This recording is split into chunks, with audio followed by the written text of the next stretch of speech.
Oi pessoal! Hoje vou ensinar vocês como fazer pipoca de micro-ondas. Vamos pensando. Eu faço pipoca de micro-ondas. Vai ter saquinho, né? Vai comprar pipoca de saquinho. Vai enfiar no micro-ondas. Não é não, tá? Ó, tem que pensar, tá? Tá? Assim, ó. Você pega 5 colheres assim de sopa de milho, 1, 2, 3, 4, 5, entendeu? Agora você coloca 5 de água. Ixi, pra você é difícil.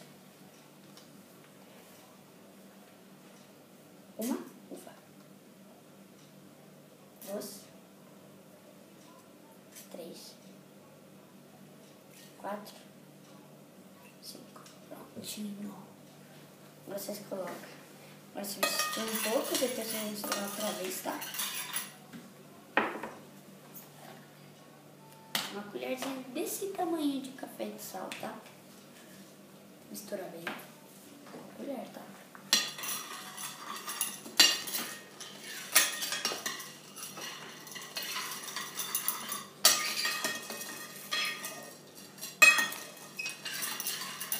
Ficou muito chato.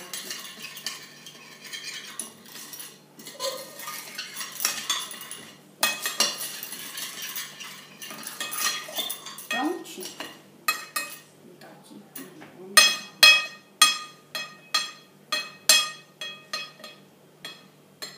Prontinho, sim. Agora você enrola com papel filme. Esse aqui. Cadê ponto? Ui.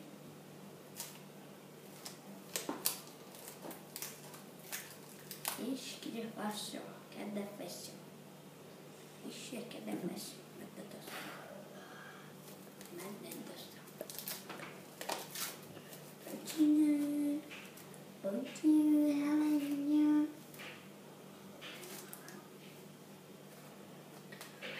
Vai, deu certo. Deu certo.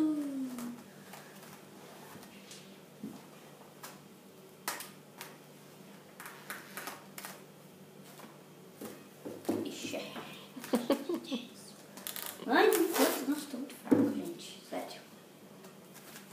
Prontinho. Olha o que você faz. Como eu não tô com a faca aqui, né?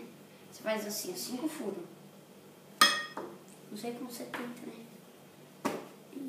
Isso, vai. Brigadeiro. Assim. 1, 2, 3, 4. 4 ou 5? Coloca 4. E é só colocar no micro-ondas. Tchau! E sabe quantos minutos você tem que colocar? Ó, esqueci de te falar. Tem que colocar 6 a 8. Ou se o seu micro-ondas é daqueles novos, bem fraco, potência fraquinha, você coloca uns 14, 16 ou 18, tá? Falou! Gostaram do resultado? Falou! Olha, não ficou perfeitinho, ó.